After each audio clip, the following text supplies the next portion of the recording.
doesn't it just blow your mind that Billy Ray Cyrus was in Mulholland Drive? Anyway, I wanted to showcase this excellent DPP game from the Smokin' Premier League. Number one, because it's a great DPP game, and I don't need any excuse beyond that. But number two, because it has a really, really close end game. And I wanted to highlight that not just because it's a tense, thrilling finish, but because it really emphasizes that to get to that point of the thrilling finish, just how important every single turn is. And I don't mean that as some sort of platitude, like, oh, well, every single turn is important. And I really mean it more in the sense of trying to get the player who's trying to improve, or just the viewer who's watching the game, to really focus on how crucial every single turn is. Obviously, in fast-paced, closer games, then it's more heightened and immediate right from the start. But even in longer games, where I notice a lot of players will kind of maybe not coast, but they'll definitely kind of take it easier early on. Oh, we're still figuring stuff out. We're seeing where it's going, and a lot of time when you have that really tight end game and you're looking back at the battles to see what you should have done better, then a lot of those end game scenarios that were so tight, a lot of them come about as a result of the early game, not being as well done as you could have. I can't tell you the number of games I've been in or watched where some end game is really, really close. Oh, yeah, almost had it. It's like, yeah, imagine if you hadn't done, insert silly thing early in the battle. So, we've got an Azelf lead, almost surely going to be a rock set, but, we've been seeing some choice banders this SPL, so it could be that as well. And Flygon lead is pretty much always Scarf. So, it U-turns and does nothing to that Azelf, which is packing a lot of physical bulk, which is the norm for Azelf these days. And in comes a Zong. Now, Azelf will usually run rocks, taunt, U-turn, boom, kinds of things, sometimes T-wave. So Bronzong is pretty safe into it, because unless Azelf blows up, then it's not going to threaten Zong much. And Zong is still going to take a hefty chunk from the boom, but not an insurmountable chunk, especially because the bulk on that Azelf means it's not exactly going to be packing a lot of attack. So worst case, he taunts and blows up, but that's still manageable, because if Malekith's got a Scarf Flygon and a Bronzong, then he's probably pretty well equipped against whatever kind of offensive team that Twash is going to throw at him. Those are very good anti-offense tools. These are not Pokemon that you are bringing at an opponent. You bringing in a battle against an opponent who has who enjoys defensive teams. My English is going down the toilet recently. I don't know why. I need Gene the Pool Man to come clean it up. Anyway, let's see the Fire Blast animation. And there we go. And Bronzong just goes right for a payback, not activating a Colbur Berry, which is, standard.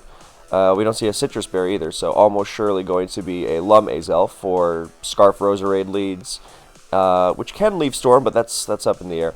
And Machamp leads, which started recognizing, hey, I can't KO that Azelf with Payback and Bullet Punch, well, I'm just going to Dynamic Punch Confuse it instead.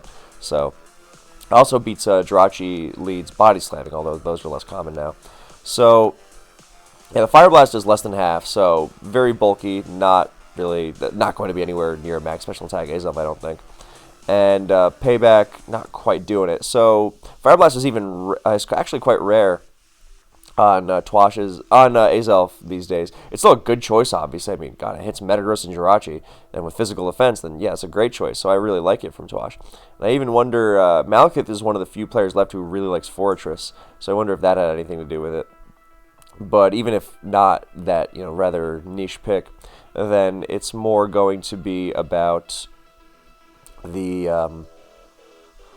Metagross of it all, because Metagross, when you have an Azelf lead against a Metagross, unless you're choice banding and blowing it up and hoping it's not Sash, then you really don't like facing that. So Payback goes off, not Gyro Ball, so that's... And we don't know if this is a Rocks Bronzong or not. I mean, it's likely, but we don't know. And now Twash is going to go for Explosion. Hope it... Because Explosion does more than Fire Blast, as you see, doing 59 as opposed to Boom's... or Fire Blast is 44. And he was going for the roll to take the Bronzong out, and it just barely lives, and it gets up Rocks. So I wonder if it didn't have Taunt or not. I assume if it did, he would have probably just gone for it, because, you know, these kinds of offensive teams, if you can deny Stealth Rock, then that's a big deal. Not just for Gyarados, but just in general. Anyway, in comes a Metagross, so, you know, fast-paced offensive pressure. So you're wondering what's going on here, and we don't see leftovers, and Bronzong switches out, and Metagross catches it with a Pursuit. Now, Metagross pursuing Bronzong is not something you see pretty much ever. So, it's very cool to see it here. And what happens next is the strange part, in that the switch keeps going. In DPP, it is not that you get KO'd by something on the switch and then you change what Pokemon you are switching to. They changed that in Gen 5.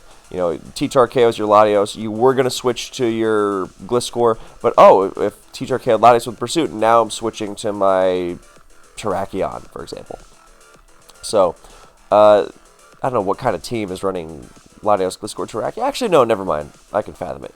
So, it's unusual, but yeah. So, now, they have these mechanics in the battle log now, so previously chosen switches continue in Gens 2 through 4 after a pursuit target fades. So that Magnezone switch was chosen beforehand. That was not just...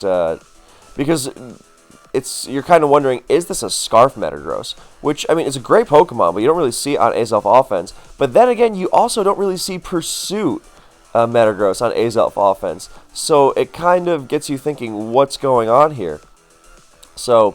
I assume that the Magnezone switch was not just going to hard come in on Meteor Mash and then just stay in and assume it wasn't Scarf. I mean, I guess it's kind of a bad situation, because if you assume it's not Scarfed, then you... if you assume it's not Scarf, then you switch out to try and scout for EQ, and your switching gets hit with Meteor Mash because the Scarf Gross has no choice but to continue mashing. Then that feels needless. So it's very tough to kind of get a grip on what this is. But I mean, if it's not a Scarf Gross, then he's kind of going to have a difficult time dealing with it anyway. But this is also a good lesson that it's not always about the immediate matchup on the field. Or it's not always about the immediate matchup on the field, and you have to take into account the matchup as a whole. So, and what I'm getting at with this is that Magnezone against a very fast-paced hyper offense team is not very valuable. So, but it also comes to, calls into question, well, why preserve the Bronzong then? Not even because of Pursuit, but if you're going to sack something, why not Magnezone? And you probably know where this is going. The Metagross now EQs the zone, and down it goes for free. So it got an amazing 2-for-1, probably a 3-for-1, because it still has an Explosion ready, almost surely, and it's at full health, so it's not even going to go down easily. It's not like Flygon can just come in and EQ it. So, yeah, Malekith winds up going to Latias, which usually Metagross switches into Latias. I mean, that's why it has Pursuit. But here we see Reflect to try and provoke a Boom and not get much out of it. And Mash does not go off with an attack raise. So now it's Metagross could just be T-waved, and it is a Lum Metagross, so stopping any potential Spores from Breloom, Paralysis from Jirachi. Will-O-Wisp from Rotom, I mean, you're not pursuing it for huge damage, but if it's low health, then yes, that can be a big deal. Things like that. Sleep Powder from Roserade, although that's rare. You might just be piling on the Lums, because, yeah, a lot of time, balanced teams, defensive teams, they will be stopping these kinds of Pokemon with status, and if you can shrug that off and just keep going, then it's a big deal. And, of course, T-Wave from Latias is another one. So now Twash goes to his own Latias. So yeah, you see the logic that was being hinted at before, with, okay, Magnezone, if you can sack it to make sure nothing else gets mashed on the switch, then, okay, that can be worthwhile, because Latias is clearly more important than Magnezone. But by that rationale, unless Malekith was absolutely certain it was a Scarf Metagross, and he just wanted to get the free trap. Because yes, if you can preserve the Bronzong as death fodder, then you absolutely should. But I don't know if that's something that he could have done without, risking something else getting KO'd, which is obviously the problem. Because, it's not like his team is likely to be, Bronzong plus a bunch of other Metagross checks, unless he's running like a hardcore stall team with Skarmory and Restock Rotom, which is as good as it gets, but that doesn't look like what this is. So, yeah, it seems likelier that if you're going to just cut the losses and, as opposed to banking on the Scarf Gross, which, I mean, on Azelf likely, it's not something you really bank on.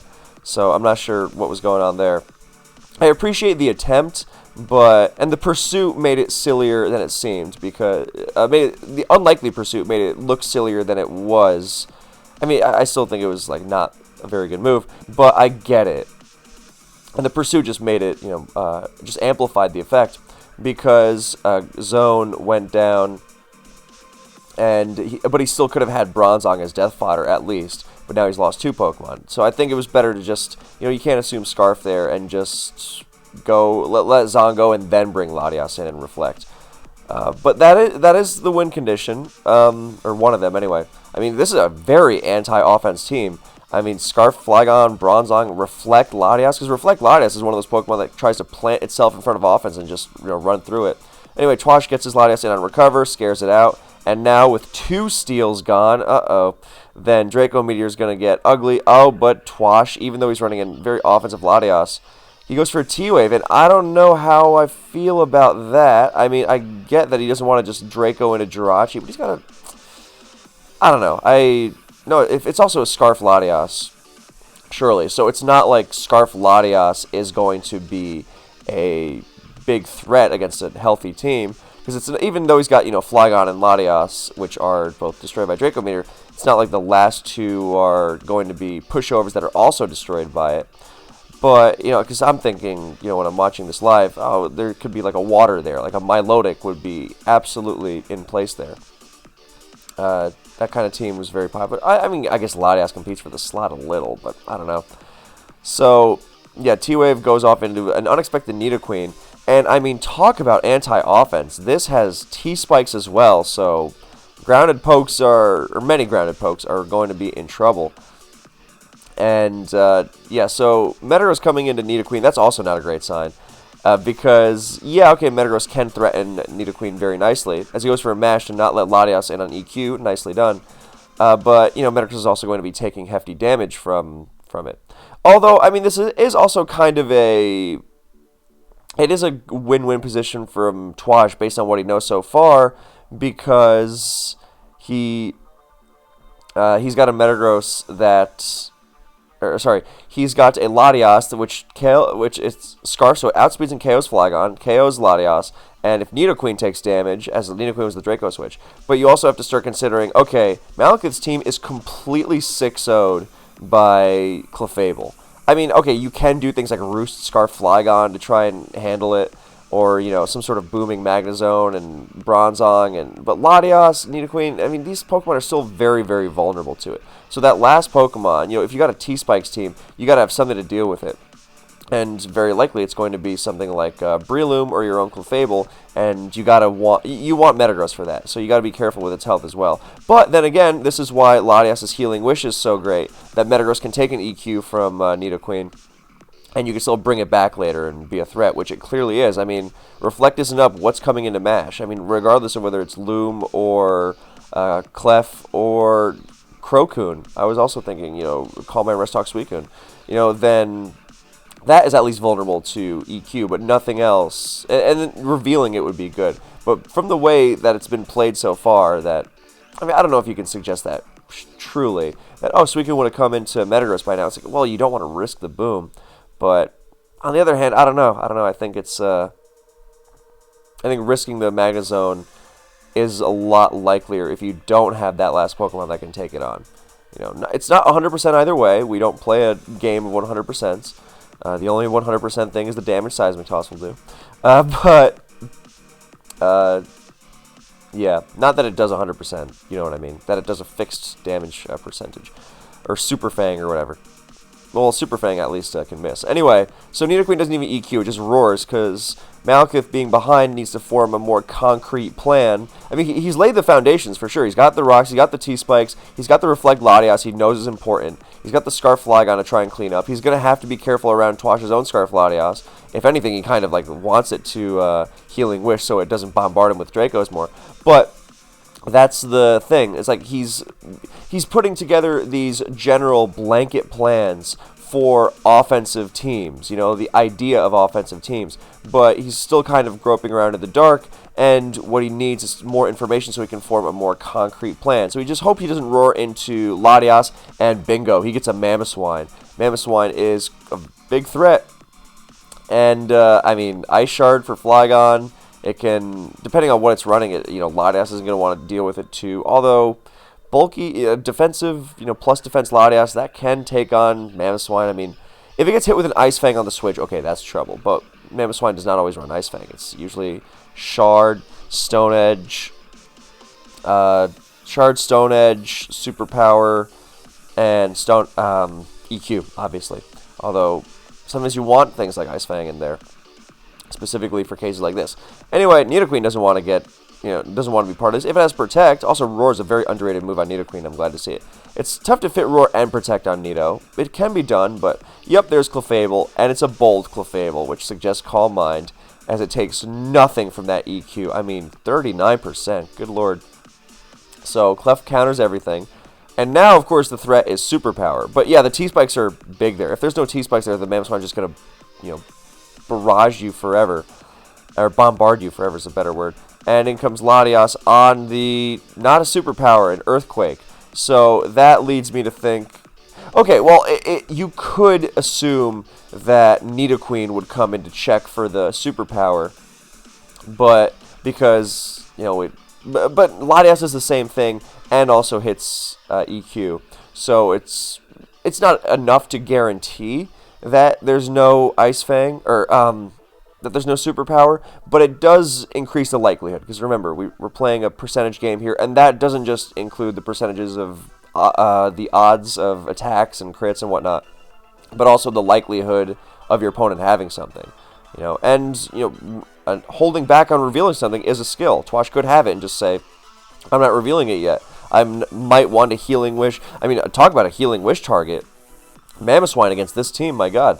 You have Nidoqueen dies. If it has Superpower, then Clef obviously gets crushed. Flygon gets crushed, and then Latias, the only thing is in its way. And because of the way DPP Healing Wish works, if Latias Healing Wishes to Mamoswine, then it will heal off the T-Spikes. It won't be affected by it, as opposed to every other gen, where it would come in and get healed to full, and then take rocks and the T-Spikes again. So, in comes Metagross again on the Reflect, as Latias is going to shrug off Ice Shard, and then the Reflect will come, and it'll reflect in front of Ice Fang as well. Now, I mean, you got to be careful here, but it's not like he really has much choice.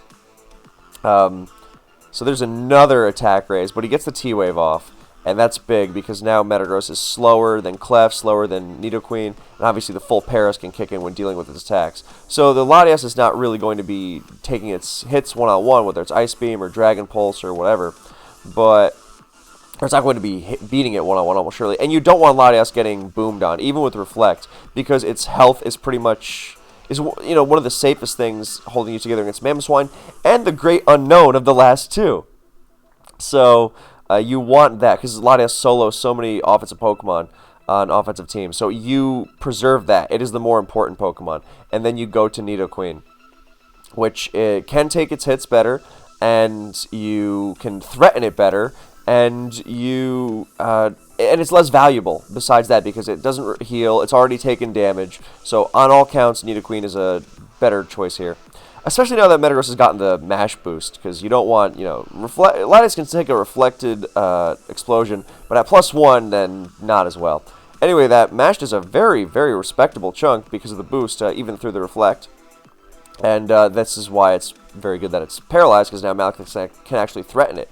Now, the EQ is not going to come close to KOing, but it'll put it in Flygon range, it'll bring it closer to Clef range, And yeah, I mean, with the full paralysis, then the odds are there. Crit, full para. It doesn't have EQ, and oh, it does have EQ. Never mind. But yeah, there's the full para, and Malekith getting a little back there. And yes, for the double mash raise. So in comes Latias again, and just EQs again. I mean, God, it's so easy to say from the sidelines, oh yeah, well, he should have roared there. There was no way Metagross was ever being sacrificed when Latias was such a free switch, and like, I want to agree, but it's a tough move to make, Can't blame that not going off at all.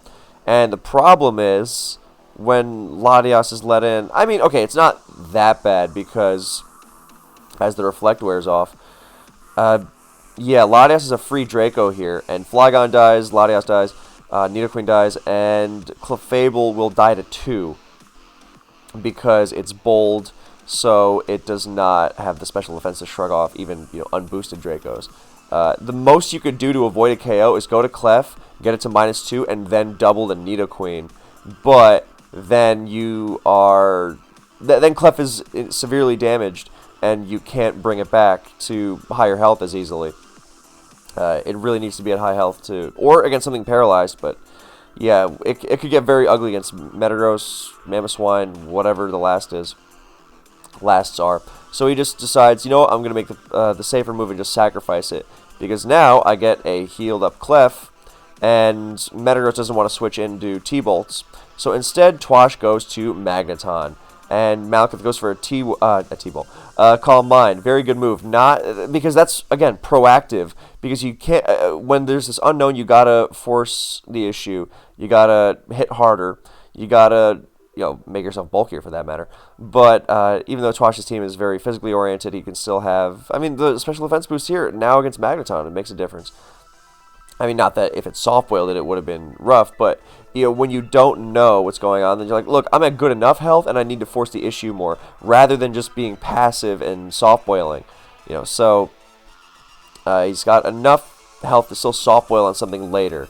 And Clef is clearly a threat. I mean, look at this. Clef threatening this very offensive team.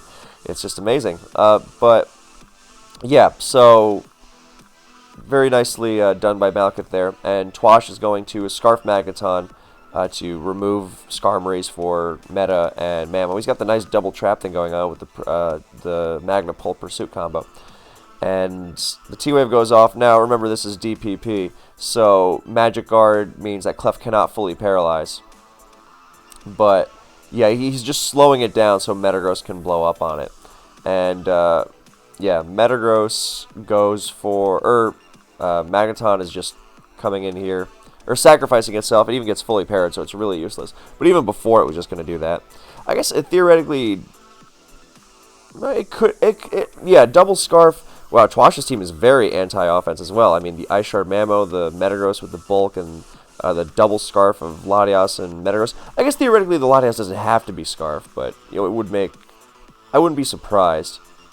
Especially because Malekith is known for liking some very aggressive teams. Anyway, so Malekith gets another Calm Mind. It's like, all right, well, this thing isn't switching. I may as well be on the safe side to provoke Metagross. Because I think it was going to get KO'd by the +1 T-Bolt anyway, but now it's a no-doubter. So T-Wave going off. And at this point, you start to wonder, would it be better if Flygon came in on the T-Bolt? And this is, this is what I mean by every turn being so crucial, because it's easy to say, okay, well, now I KO the Magneton, and then Metagross comes in and blows up, and I sacrifice something to the boom. Okay, sure, fine. But does that have to be the case? Can you maybe do something that prevents that T-Wave, or prevents that Metagross from getting that free shot?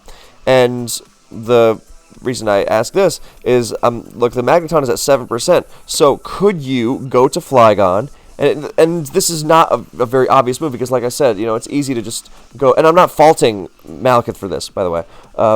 I understand why, but this is why I mean every turn is so crucial, and you got to consider other options, because then you look back at it, oh, I could have done that. So that's what I'm doing here. Obviously, I'm not in the game right now, so yeah, but there's Malekith had 90 seconds of the timer, give or take, so I think it was enough to consider, especially because he was getting timer back from the very quickly clicking T-bolts and ice beams and calm minds on the Clef, so against the Magneton. So if the Magneton is now at 7, so you can go to Flygon on the T-wave, and then I guess he's afraid that it's not.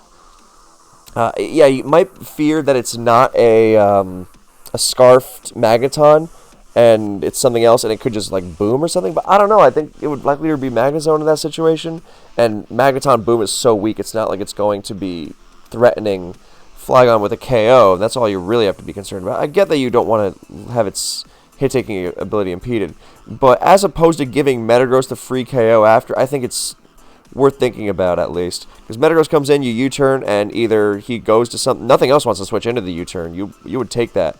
And then Magneton gets sacrificed, and then you U-turn into Latias, and you force the issue. You get the Reflect on Metagross, and if you go right to Clef on the Latias, right? Because it's likelier that Twash would go to his own Latias to scare out Malekith's Latias.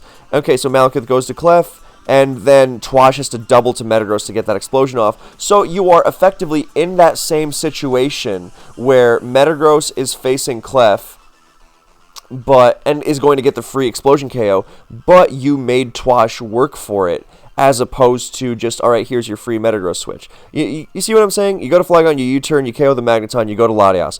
Twash goes to Latias to force out Malekith's, and then goes to Metagross on the Clef switch. So in that sense, then you make him call that. You make him pull that double, and maybe you call that double and you Dragon Pulse and KO it on the switch, or 2 KO it on the switch. I don't know if you would 2 KO it on the switch. I don't know. It's something to think about at least. So yeah. The Clef is going to Calm Mind again, so more timer, and there's a full para, and Clef is just going to go to +6. Yep, it's still T-waving, Calm Minding. I think, I wonder if he was doing this not because he needs the Calm Minds. I mean, depending on what the last is, then maybe, but I wonder if he was doing this just to get more timer back, and that is an unusual but a very, very cool application of it. So, yeah, Metagross comes in. Now Latias is coming in to be sacked. And no full para, down it goes. So now, we've got a Clef that seems to stall out Mamoswine. An Unknown Last. And Clef and Scarf Flygon. And against a Scarf Latias, which outspeeds Flygon. And the thing is that it also threatens Trick. That's the other issue. And yeah, I get also, like, if you don't want... that's another reason. That's a reason why not to pull that series of moves I was talking about just now.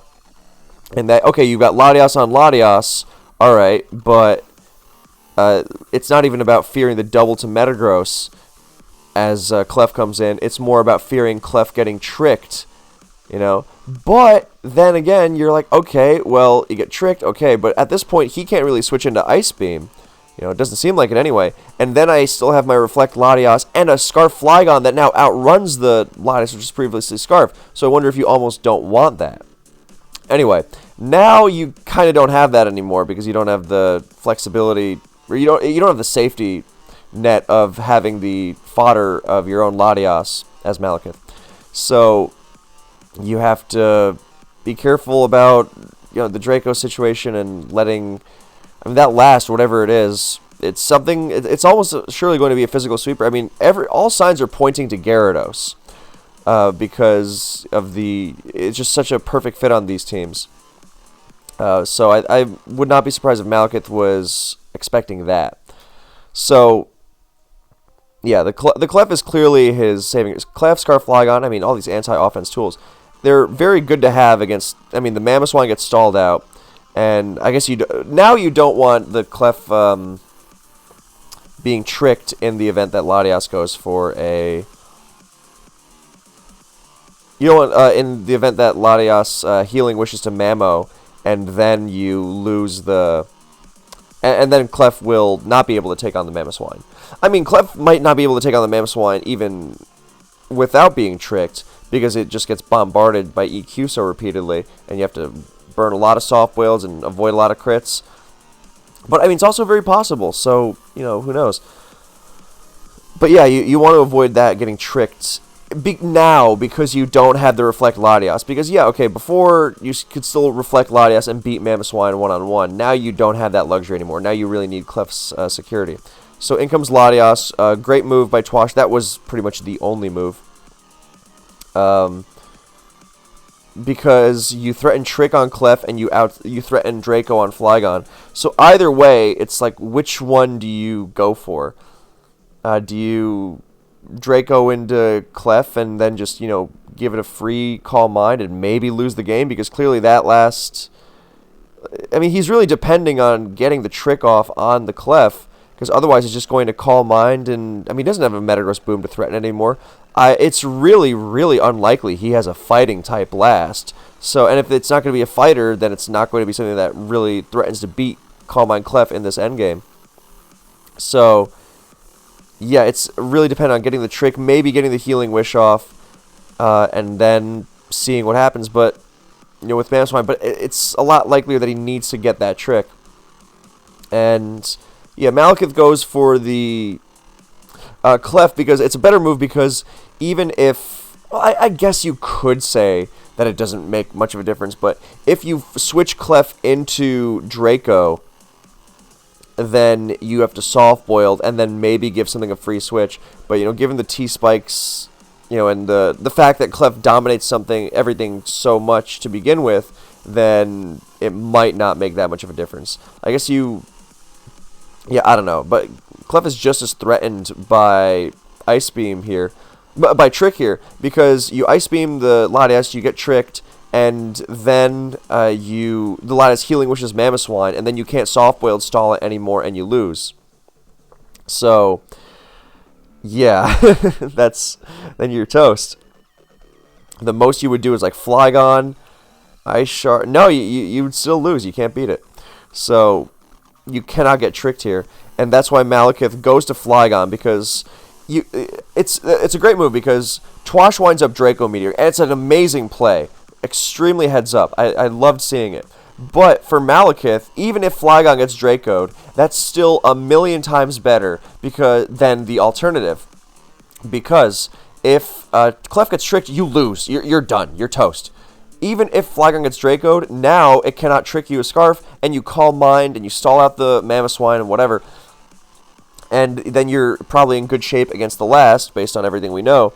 And with that in mind, then you would much rather go for the guarantee, or the safer guarantee of, I'm going to go for it with Clef, as opposed to, oh, Mind Game. This is why, you know, oh, Mind Games of, you know, Willy Trick, Willy not. You know, it's if you think you're in your opponent's head, then yeah, sure. But I've seen so many players think they're in their opponent's head and then mess up a game that they had a much better position for, just because they would rather go for the prediction as opposed to the good move, you know? So, I mean, major props to Twash for reading it, but now he's got to contend with the Clef boosting.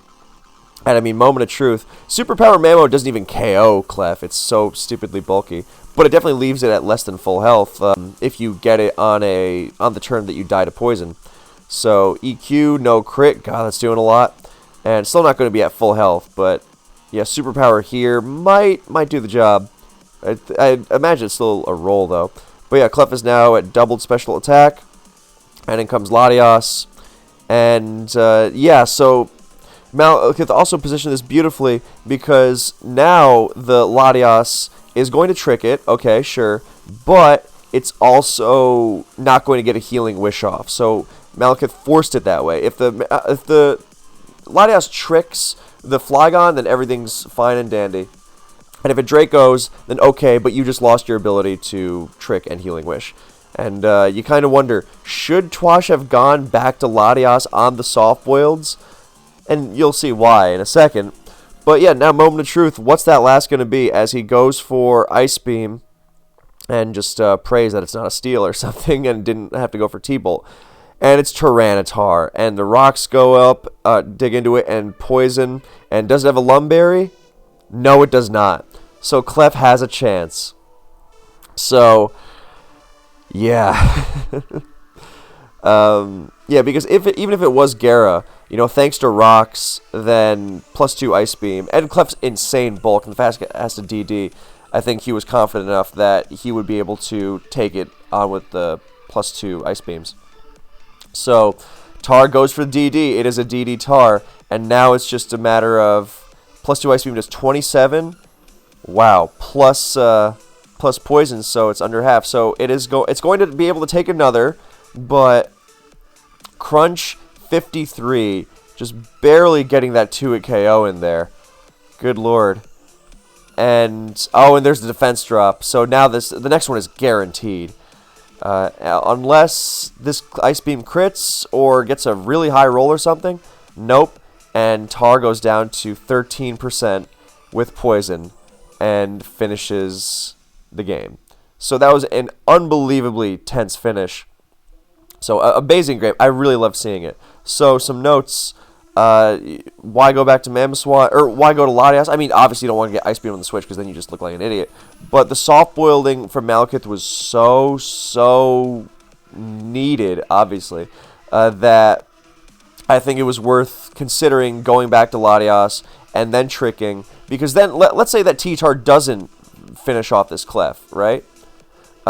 Even if you do have that situation, then you still have Mamoswine, and you get KO'd by the poison or whatever. I mean, I assume that he calced it out, so he knew that he could take 2 of those +2 Ice Beams. But just in case, you could have potentially finished it off with Mamoswine after, even if T-Tar didn't necessarily do the job. So, yeah, something to consider anyway. And, I mean, the name of the game early on, imagine if Magnezone hadn't been sacrificed earlier, just, cut your losses with Bronzong, and then especially because you notice these kinds of things when something gets sacrificed for nothing, and then the offending Pokemon, in this case the Metagross, gets dealt with anyway. Like, oh, you sacked the Magnezone, well, how did you deal with the Metagross then? Well, you just did what you should have done anyway, i.e. go to Latias and reflect. So, let Bronzong go, even if it was a mash, not the pursuit, that was unexpected. Then you will reflect, and then later on, when Metagross goes for that big boom, then you have that extra sacrifice, you have that ability to play around whatever's being, thrown at you with greater ease. Like when the Reflect Latias is going off, then you can pivot and Magnezone in because it can take an EQ under Reflect. You have a lot more flexibility, and I think that might have been the difference in this game had everything continued upon the trajectory that it did. So that's all from me. Thank you so much for watching. I really hope you enjoyed, and I will see you in the next one.